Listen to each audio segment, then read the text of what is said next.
तो जैसा कि आजकल हम तैयारी कर रहे हैं बोर्ड एग्जाम की, 10वीं कक्षा के मैं पेपर इस समय बना रही हूँ, मॉडल पेपर बना रही हूँ छांटे हुए, जो कि सिलेक्टेड प्रश्न मैं उसमें दे रही हूँ। तो मुझे उम्मीद है कि आपको ये प्रश्न अच्छे से समझ में आ रहे होंगे और आप अच्छे से प्रैक्टिस भी कर रहे होंगे। तो आज मैं लेकर आई हूँ सीबीएसई 10th क्लास का कोर्स बी, हिंदी का कोर्स बी का प्रश्न सॉल्व्ड लेकर आई हूँ। कल मैंने आपको अनसॉल्व्ड पेपर उसका फॉर्मेट बताया था कि किस तरह का पेपर आएगा और उसमें मार्क्स कौन कौन से प्रश्न के कितने कितने अंक होंगे, ये सारा कुछ डिटेल में बताया था पूरे पेपर का। और 18 प्रश्न होते हैं, ये भी बहुत अच्छे से आपको भी समझ में आ गया होगा। पूरे प्रश्न में course B, Hindi course B में 18 प्रश्न होते हैं। तो देखते हैं कि आज हम कोर्स बी के प्रश्नों को सॉल्व करके बताएंगे और आपको भी ठीक से समझ में आ गया होगा। इससे पहले भी मैंने वीडियो बनाई हुई है। आप जैसे ये अपठित गद्यांश है, इनका आज मैं यहाँ पे नहीं दे रही हूँ क्योंकि आज मैं व्याकरण के बारे में बताऊंगी और इसके अलग से मैंने वीडियो बनाए हुए हैं, उनका लिंक मैं इसमें दे दूंगी, आप उसमें से देखकर अभ्यास कर लेंगे। और शुरू करते हैं आज की क्लास अरुणा कालिया के साथ। तो जल्दी से लाइक कर दें, सब्सक्राइब कर दें और साथ में कमेंट करके मुझे ज़रूर बताएं कि आपको मेरी क्लास में पढ़ना कितना अच्छा लगता है, आपको मेरे पढ़ने का तरीका कितना पसंद है, ये मुझे ज़रूर बताएं ताकि मेरा भी मनोबल बढ़े, मैं और भी उत्साह के साथ तैयारी करके आपको बताऊं। और कोई ऐसा टॉपिक या कोई निबंध या कोई अनुच्छेद आपको लगता है कि ये टॉपिक अब आने वाला है, बहुत चर्चा है और आपको समझ में नहीं आ रहा कि इसको कैसे लिखा जाए, मुझे कमेंट बॉक्स में लिखकर ज़रूर बताएं। मैं आपकी उत्तर में एक नया वीडियो बनाकर ज़रूर दूंगी। तो देखते रहें, पूरा वीडियो देखें, बिना स्किप किए देखें और साथ में मुझे कमेंट में ज़रूर बताएं कि आपको वीडियो कैसा लगता है। ऐसे कंटेंट लेकर मैं आती रहती हूँ, जितने भी इम्पोर्टेंट प्रश्न हैं और उनके बारे में जो बारीकियाँ होती हैं, सबसे अधिक मैं बारीकियों पर ध्यान देती हूँ कि जिस बात की चर्चा बुक्स में नहीं दी होती, डिटेल में नहीं दिया होता, मैं उस विषय पर बहुत विस्तार से बताने की कोशिश करती हूँ ताकि बच्चों को बहुत ही अच्छे से उसकी बारीकियाँ समझ में आ जाए और उसकी जो बेसिक ज्ञान होता है वो समझ में आ जाए। तो चलो शुरू करते हैं। आज मैंने लिया है 2024 प्रश्न पत्र। 2024 में जो प्रश्न पत्र आने वाला है उसका फॉर्मेट दिया है, हूबहू वही फॉर्मेट है और ये 10वीं कक्षा का कोर्स बी का प्रश्न है जिसका समय 3 घंटे होता है और 80 अंक का ये प्रश्न पत्र होगा। अब यहाँ पहला और दूसरा प्रश्न तो मैं नहीं दे रही हूँ जो कि 5-5 अंक के होंगे और तीसरे प्रश्न से मैं शुरुआत कर रही हूँ। निर्देशानुसार पदबंध पर आधारित 5 बहुविकल्पीय प्रश्नों में से 4 को हल करना है जो कि 4 अंक का होगा, यानी 1-1 अंक के चारों प्रश्न होंगे। अब यहाँ प्रश्न ये दिया हुआ है कि दशरथ पुत्र राम ने रावण को मारा, ये वाक्य है एक। दशरथ पुत्र राम ने रावण को मारा, दशरथ पुत्र राम को रेखांकित किया हुआ है और प्रश्न पूछा है कि वाक्य का रेखांकित पद क्या है, रेखांकित पद को क्या नाम देंगे। तो इसमें ऑप्शन दिए हुए, इसमें देख लेते हैं। सबसे पहले देखें कि दशरथ पुत्र राम, दशरथ भी संज्ञा है, पुत्र भी संज्ञा है और राम भी संज्ञा है। सबसे पहले तो इसी को समझ लें कि संज्ञा है, इसका मतलब ये संज्ञा पदबंध है। तो इसमें से देख लेते हैं, संज्ञा पदबंध पर सीधे डायरेक्ट हम टिक लगा देंगे। सर्वनाम भी नहीं है, क्रिया भी नहीं है, विशेषण भी नहीं है, इसलिए हमने इसको संज्ञा पर टिक कर दिया। अब आगे देखते हैं। अगला प्रश्न दिया हुआ है, वामीरो फटती हुई धरती के किनारे चीखती हुई दौड़ रही थी, रेखांकित पद का भेद बताना है। वामीरो फटती हुई धरती के किनारे चीखते हुए दौड़ रही थी, रेखांकित पद का भेद बताना है। और रेखांकित कौन सा है, दौड़ रही थी, ये 3 शब्दों पर अंडरलाइन किया हुआ है, इसको बताना है कि ये कौन सा पदबंध है। और ये जाहिर है कि दौड़ रही थी, ये तीनों ही शब्द क्रिया के हैं और क्रिया के शब्दों पर यहाँ पे रेखांकित किया हुआ है, तो इसका मतलब ये रेखांकित शब्द जो है वो क्रिया है। क्रिया पदबंध इसका उत्तर होगा। अब आगे 3 प्रश्न और हैं, वो भी देख लेंगे। तीसरा प्रश्न देखते हैं। क्रिया पदबंध का उदाहरण छांटिए। तीसरे प्रश्न में क्रिया पदबंध का उदाहरण छांटना है। यहाँ पर 4 वाक्य दिए हुए हैं। पहला है, बच्चे ने उछाल कर 2 में से 1 अंडा तोड़ दिया। दूसरा है, और इसमें बच्चे ने उछाल कर, इसमें अंडरलाइन की हुई है, इस कार्य को, यहाँ पर अंडरलाइन किया हुआ है, इस कार्य को तो हमेशा आदर्शवादी लोग करते हैं। वह विद्यार्थी रात भर खामोशी से पढ़ता रहा, यहाँ पे पढ़ता रहा पर अंडरलाइन किया हुआ है। वह तो परीक्षा में बैठने के लिए सर्वथा योग्य था। अब यहाँ पे सर्वथा योग्य था, इस पर अंडरलाइन किया हुआ है। तो हमें देखना है कि क्रिया पदबंध का उदाहरण कौन सा है। तो यहाँ पर एकदम स्पष्ट है कि पढ़ता रहा, यह क्रिया का पदबंध बिल्कुल सही है।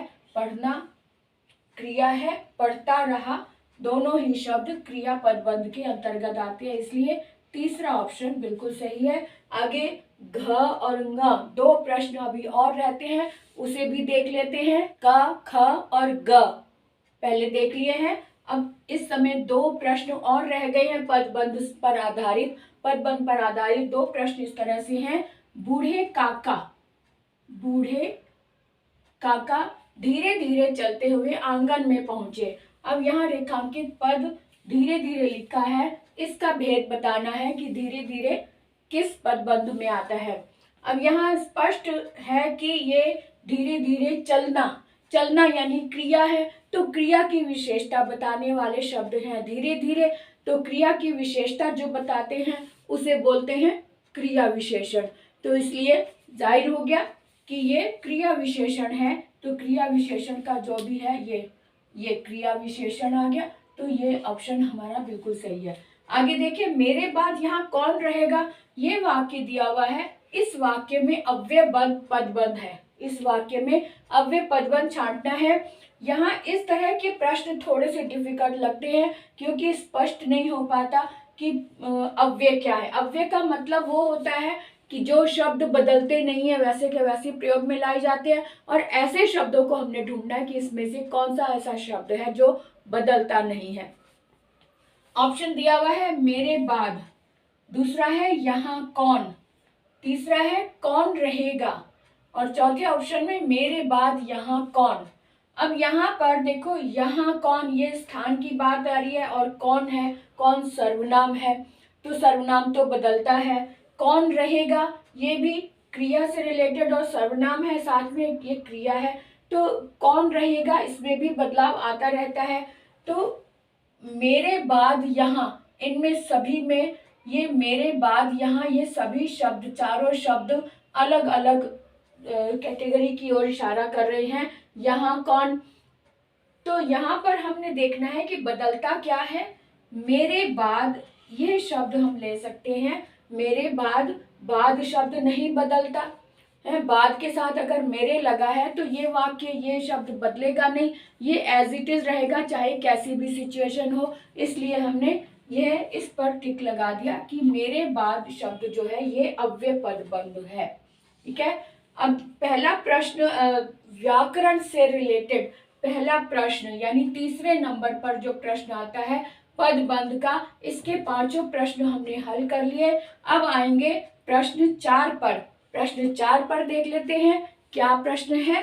अब यहाँ चौथा प्रश्न हमने लिया है, निर्देशानुसार रचना के आधार पर वाक्य भेद पर आधारित 5 बहुविकल्पीय प्रश्नों में से 4 प्रश्नों के उत्तर देने हैं। यहाँ पर भी 5 प्रश्न होंगे जिसमें से 4 प्रश्नों के उत्तर विकल्पों में से छांट कर देने हैं, और यह प्रश्न भी 4 अंक का होगा, यानी कि 1-1 अंक के सभी प्रश्न हैं। चारों प्रश्नों का 1 अंक मिलेगा और 4 मिलाकर 1, यानी ये प्रश्न भी 4 अंक का है। अब इसमें पहले प्रश्न में ये वाक्य दिया हुआ है कि ततारा को देखकर ततारा को देखा तो वह फूट कर रोने लगी, ये वाक्य है। इस वाक्य का सरल वाक्य इसमें से छांट कर देना है, ऑप्शंस में से, विकल्पों में से। तो पहला विकल्प दिया हुआ है, ततारा को देखते ही वह फूट कर रोने लगी। जैसे ही ततारा को देखा वैसे ही वह फूट कर रोने लगी। ततारा को देखा और वह फूट कर रोने लगी। ततारा को देख देख कर वह फूट कर रोने लगी। अब यहाँ ये 4 वाक्य हैं, इनमें से सरल वाक्य देखना है। सरल वाक्य की परिभाषा पहले देख ले कि सरल वाक्य का मतलब होता है उसमें एक वाक्य का मतलब एक क्रिया जहां होती है, और साथ में सरल वाक्य में की परिभाषा ये होती है उसके 2 भाग अगर किए जाएं तो एक विधेय होता है और दूसरा उद्देश्य होता है। तो ये दोनों भाग, जैसे इंग्लिश में हम कहते हैं सब्जेक्ट और प्रेडिकेट, 2 भाग होते हैं वाक्य में, सरल वाक्य में। तो यहाँ पर भी वही हिसाब है। तो यहाँ पे हमें देखना है कि सरल वाक्य की परिभाषा को कौन सा वाक्य पूरा करता है। तो ततारा को देखते ही वह फूट कर रोने लगी, ये पहले वाक्य में ही एक क्रिया दी हुई है, यानी कि ये वाक्य सही लग रहा है। उसके बाद देखते जैसे ही ततारा को देखा। अब यहाँ जैसे ही और वैसे भी और साथ में 2 क्रियाएं भी हैं, तो ये तो मिश्र भाव हो गया, ये तो हो नहीं सकता। ततारा को देखा और वह फूट कर रोने लगी, यहाँ पे 2 सरल वाक्य दिए हुए हैं और एक संयोजक लगा हुआ है, तो ये तो संयुक्त वाक्य हो गया, ये भी नहीं हो सकता। अब ततारा को देख देख कर वह रोने लगी। अब यहाँ देख देख कर 2 बार आ गया, वैसे है तो ये एक ही क्रिया है, ये भी उसमें आ सकता है, लेकिन यहाँ इस वाक्य के अनुसार यहाँ पे देख देख कर ये वाक्य नहीं हो सकता, लेकिन हमें पहला वाक्य ही, पहला ऑप्शन सही लग रहा है। ततारा को देखते ही फूट कर रोने लगी, ये पहला ऑप्शन बिल्कुल सही है। अब आगे भी देख लेते हैं, 4 प्रश्न और हैं, वो कैसे हैं। 4th प्रश्न के अनुसार रचना के आधार पर जो ये प्रश्न है, इसका ख और ग पार्ट भी देख लेते हैं। रचना के आधार पर वाक्य भेद पर आधारित 5 प्रश्नों में से दूसरा प्रश्न देख रहे हैं। दूसरा प्रश्न है, जब हम अकेले होते हैं तब अपने आप से लगातार बड़बड़ाते रहते हैं, ये वाक्य है। अब प्रश्न ये है कि रचना के आधार पर वाक्य भेद बताना है कि ये कौन सा भेद है। अब इसमें ऑप्शन दिए हुए हैं, सरल वाक्य, संयुक्त वाक्य, मिश्रित वाक्य या फिर सामान्य वाक्य। अब यहाँ लिखा है जब हम अकेले, जब और तब का युग्म दिया हुआ है, इससे पता चल रहा है कि यह वाक्य, दोनों वाक्य स्वतंत्र नहीं है, दोनों का मिश्रित भाव एक दूसरे पर पड़ रहा है। मिश्रित भाव जहाँ होता है वहाँ मिश्र वाक्य होता है। तो हमें देख लेते हैं कि कौन सा है, सरल वाक्य नहीं है, संयुक्त भी नहीं है, मिश्रित वाक्य ये सही है, मिश्रित वाक्य सामान्य भी नहीं है। तो यानी जब और तब के युग्म के कारण मिश्रित भाव प्रकट हो रहा है, इसलिए मिश्रित भाव हमारा सही ऑप्शन है। आगे ग तीसरा प्रश्न भी देख लेते हैं। सभी पढ़ चुके हैं लेकिन अमित अभी तक पढ़ रहा है, ये वाक्य है और रचना के आधार पर वाक्य भेद बताना है कि इस वाक्य में कौन सा भेद है। अब यहाँ पे ऑप्शन दिए हुए हैं, पहले तो हम देख लें कि अमित पढ़ चुके हैं। वाक्य ये है कि सभी पढ़ चुके हैं लेकिन अमित अभी तक पढ़ रहा है। अब यहाँ पर सभी पढ़ चुके हैं एक वाक्य है और ये सरल वाक्य है। अब दूसरा अमित अभी तक पढ़ रहा है, ये भी एक सरल वाक्य है और अपने आप में पूर्ण है, यानी कि ये भी स्वतंत्र वाक्य, ये भी स्वतंत्र वाक्य है, लेकिन शब्द ने दोनों को जोड़ रखा है। इसका मतलब लेकिन संयोजक शब्द है और जहाँ संयोजक शब्द होता है वहां पर संयुक्त वाक्य होता है, इसलिए यह ऑप्शन हमारा बिल्कुल सही है, इस पर हम टिक लगा देंगे। तो इस तरह से रचना के आधार पर वाक्य भेदों में से हमने 3 प्रश्न हल कर लिए। अभी 2 प्रश्न और हैं तो वो भी देख लेते हैं। पर 4 का हम घा भाग देख रहे हैं, यानी कि चौथा प्रश्न इस तरह से है, आपके अच्छे स्वभाव की सभी तारीफ करते हैं, ये एक वाक्य है। इस वाक्य में मिश्र वाक्य क्या होगा ये बताना है।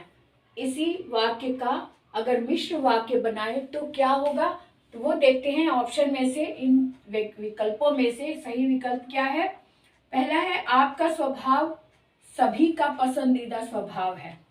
यह एक वाक्य है। मिश्र वाक्य का मतलब है दो वाक्य होने चाहिए और दोनों वाक्यों का मिश्रित भाव एक दूसरे में नजर आए। अब ये तो एक ही वाक्य है, ये नहीं हो सकता। अच्छे स्वभाव की बात होते ही आपकी तारीफ होती है, यहाँ भी एक ही क्रिया है, इसलिए ये भी नहीं हो सकता।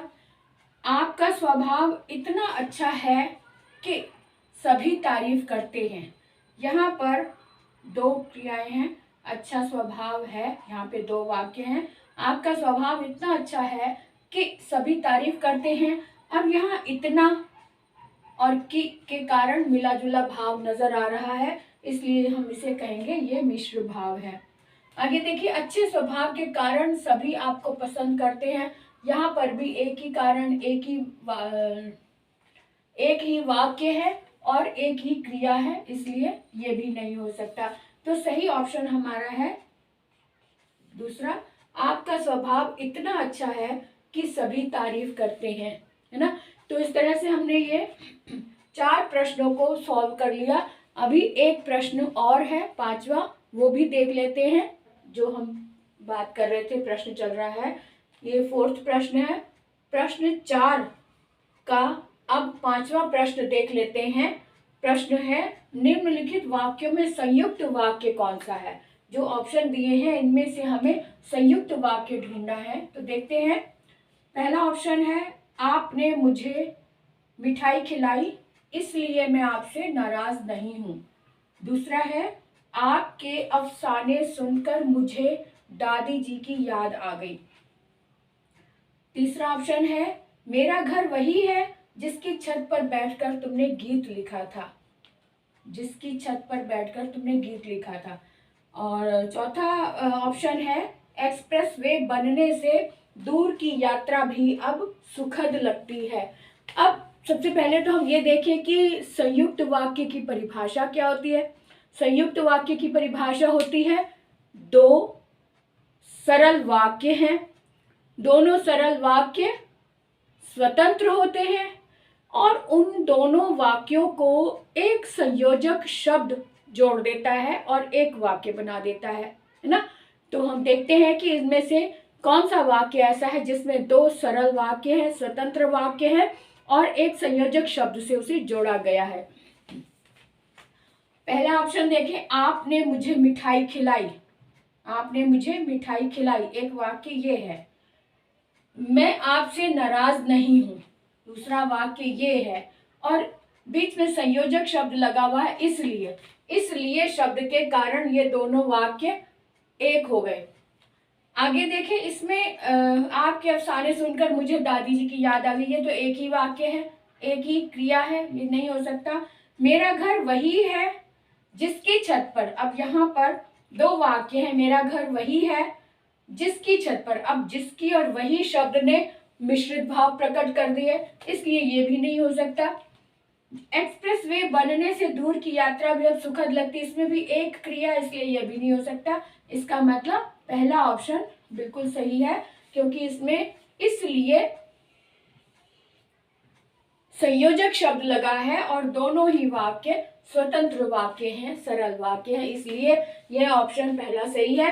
अब हमने यहाँ पर तीसरा और चौथा प्रश्न अच्छे से डिटेल में देखा है। इसके प्रश्नों को हमने हल भी करके दिखाया है, और क्योंकि वीडियो ज़्यादा बड़ा बन जाता है इसलिए बाकी के जो प्रश्न होंगे, जो 6 और हैं, है ना, खंड आ में 10 प्रश्न होते हैं, 10 में से हमने 4 सॉल्व कर लिए हैं। अब बाकी के 6 जो हैं वो मैं अगले वीडियो में दूंगी, क्योंकि एक ही वीडियो बहुत बड़ा हो जाता है और देखने में भी दिक्कत होती है, इसलिए नेक्स्ट पार्ट में, ये पार्ट 1 है और पार्ट 2 में मैं बाकी प्रश्न लेकर आऊंगी खंड आ के। तो आज के वीडियो में विराम लेते हैं, फिर मिलेंगे अगले वीडियो में। तब तक के लिए बाय बाय, राम राम।